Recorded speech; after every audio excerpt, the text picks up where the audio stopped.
আসসালামু আলাইকুম, সবাই কেমন আছেন? আজকে আমি একটি রেসিপি নিয়ে আসছি, অতি পরিচিত সবার, লইট্টা মাছ। এই লইট্টা মাছকে আমি কিভাবে রান্না করছি সেটাই আপনাদের সাথে শেয়ার করছি।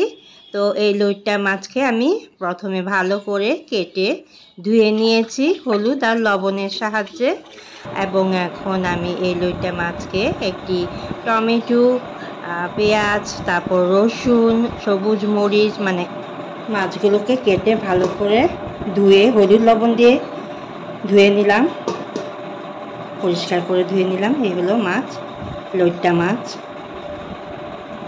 কেটে ভালো করে ধুয়ে নিলাম হলুদ এবং লবণ দিয়ে।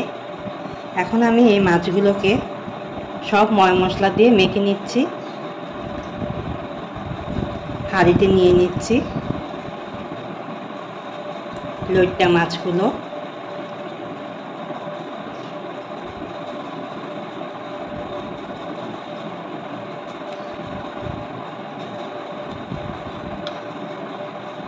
এখানে 1 কেজি লইট্টা মাছ আছে।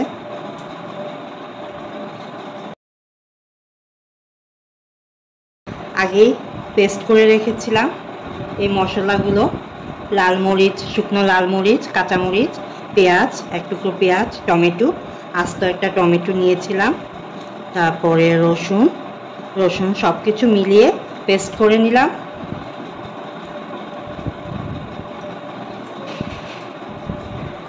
দিয়ে দিচ্ছি সরিষার তেল। সব মশলাগুলো আমি আগে দিয়ে ফেলেছিলাম, এখন মেখে নিচ্ছি। এটা মনে হয় স্কিপ হয়ে গেছে, অন করতে পারি নাই।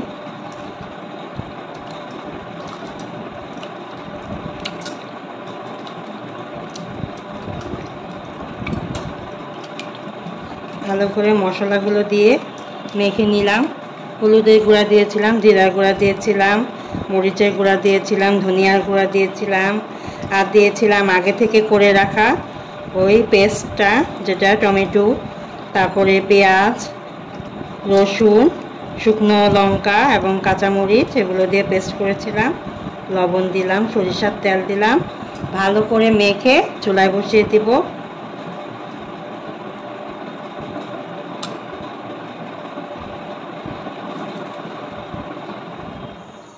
এই তো এখন মাখামাখি করে চুলায় বসিয়ে দিলাম। একটু জাল হলে আবার চুলাটা অল্প করে ঢেকে দিব, রান্না হয়ে যাবে। এটা রান্না করতে বেশিক্ষণ লাগে না।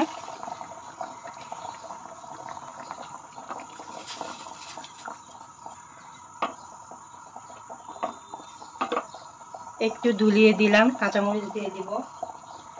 এটা তো আসলে এত ধরা যায় না, নরম মাছ, ভেঙে যাবে, এর জন্য আর ধরতেছি না। কাঁচামরিচ দিয়ে দিলাম আর ঢেকে দিচ্ছি, আর চুলাটা ছোট করে দিচ্ছি। অল্প আঁচে রান্না হবে, অল্প আঁচে কিছুক্ষণ রান্না হবে, ততক্ষণ আমরা ফিরে আসছি আবার। রান্নাটা এখন এই পর্যায়ে আছে, আর 5 মিনিট হবে।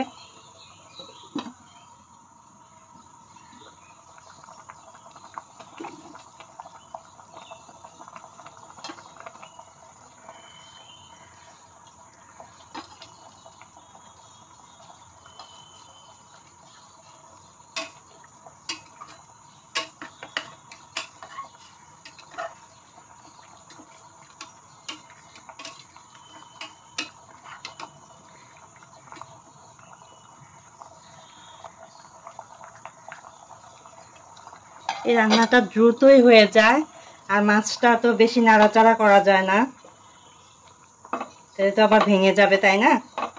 তো রান্না হয়ে গেছে, রান্না ডান, লবণও হয়েছে। এখন আমি ঢেকে কিছুক্ষণ দমে রাখলাম।